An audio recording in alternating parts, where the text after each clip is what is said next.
মা ফাতেমা রাদিয়াল্লাহু তাআলা আনহা যখন আপনার 13 বছর বয়স একদিন আমার নবীজির কাছে আসিয়া বলল, ইয়া রাসূলুল্লাহ, ইয়া হাবিবাল্লাহ, নবী গো, জলদি করে বাড়ির দিকে চলো। বাড়ির দিকে এই জন্য যাবে যে আমার মা খাদিজাতুল কুবরা রাদিয়াল্লাহু তাআলা আনহা অজ্ঞান হয়ে জমিনের মধ্যে পড়ে গেছে। জলদি করে চলেন, আমার মাকে একটু দেখে নেবেন। এইদিকে আমার নবী পাক সাল্লাল্লাহু তাআলা আলাইহি ওয়াসাল্লাম বক্তব্য রেখে দিয়ে তাকরীর বন্ধ করে দিয়ে ছুটতে ছুটতে বাড়ির দিকে আপনার অগ্রসর হলে বাড়িতে যাইয়া আমার খাদিজাতুল কুবরা রাদিয়াল্লাহু তাআলা আনহা মাথা মুবারকটা আমার নবীজির জাং মুবারকের উপরে নিলে, জাং মুবারকের উপরে লইয়া আমার নবীজি ডাক দিয়া বলে, খাদিজা,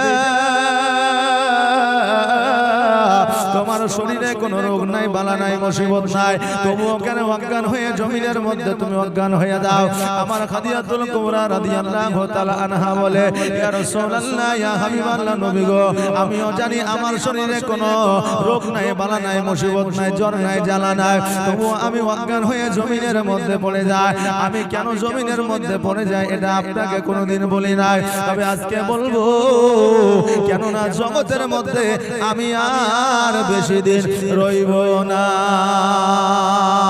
আমার মা খাদিজাতুল কুবরা রাদিয়াল্লাহু তাআলা আনহা বলে, ইয়া রাসূলুল্লাহ, ইয়া হাবিবাল্লাহ, নবী গো, যেই দিন থেকে আপনি কবরের বয়ানটা আমাকে শুনিয়েছেন, যেই দিন থেকে কবরের আযাব সম্পর্কে আমাকে বলেছেন, যেই দিন থেকে পুলসিরাতের খবরটা আমাকে বলেছেন, যেই দিন থেকে মিজানের কথাটা আমাকে বলেছেন, নবী গো, সেই দিন থেকে কবরের কথা ভাবতে গেলে আমি খাদিজা অটোমেটিক যেন অজ্ঞান হয়ে যায়। আমার নবীজি বলে, খাদিজা, আজকে তুমি ইসলামের জন্য অনেক কিছুই করেছো। তোমার যত সম্পদ ছিল সমস্ত সম্পদ তুমি আমাকে দিয়েছো। আমি সমস্ত সম্পদগুলো ফকির মিসকিনদের মধ্যে বিলিবন্টন করেছি। ও খাদিজা, আমি নবী তোমাকে জান্নাতের সার্টিফিকেট দিয়ে দিলাম। খাদিজা বলে, ইয়া রাসূলুল্লাহ, ইয়া হাবিবাল্লাহ, নবী গো, আমি বুঝতে পারছি, জানতে পারছি, আমি যখন অন্ধকার কবরে চলে যাব, আমার কবরটা অন্ধকার থাকবে না। ডান দিকের মাটি বাম দিকের মাটি আমাকে চাপ দেবে না, আমাকে অন্ধকার কবরে লইয়া যাইয়া জাহান্নামের আগুন আমাকে পোড়াতে পারবে না। তবু ইয়া রাসূলুল্লাহ, আমার যেন কেমন একটু ভয় লাগে। নবী আমার বললেন, খাদিজা, ভয়ের কোনো দরকার নাই, কারণ না, কারণ আমি নবী তোমাকে জান্নাতের সার্টিফিকেটটা দিয়ে দিই। আমার খাদিজাতুল কুবরা রাদিয়াল্লাহু তাআলা আনহা বলে, ইয়া রাসূলুল্লাহ, ইয়া হাবিবাল্লাহ, নবী গো, আমার জান্নাতের সার্টিফিকেটের দরকার নাই, প্রয়োজন নাই। নবীজি, আমার দুনিয়াতে সার্টিফিকেটের দরকার নাই, আপনি আমাকে 3টা জিনিস যদি দিয়ে দেন তাতে আমি খুশি হয়ে যাব, আর কিছুর দরকার না। নবী আমার বললে, খাদিজা, কি দরকার, কি 3টা জিনিস তুমি নিবা বলো? আমার খাদিজা বললেন, 3টা ওসিয়ত আপনার কাছে করে যাব। এই ওসিয়ত 3টা যদি আমার মেনে নেয় আমি খাদিজা খুশি হইয়া যাব।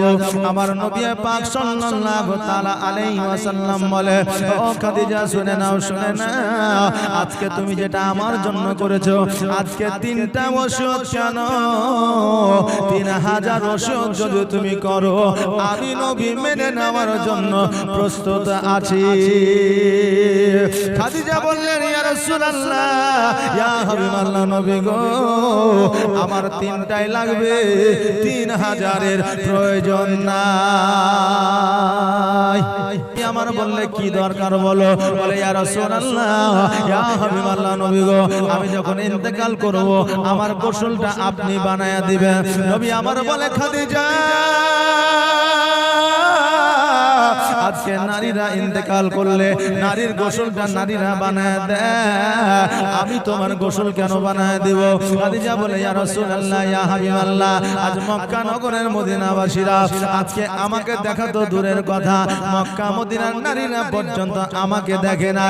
অতএব নারীরা যখন আমার গোসলটা দিবে, হয়তো তার বোনের সঙ্গে আলোচনা করবে, হয়তো তার ভাইয়ের সঙ্গে আলোচনা করবে, হয়তো তার স্বামীর সঙ্গে আলোচনা করবে। ওগো হুজুর, আজকে আলোচনার মুখে না যাইয়া আজকে আপনি আমার গোসলটা বানিয়ে দিবেন। জোরে বলা যাবে না সুবহানাল্লাহ।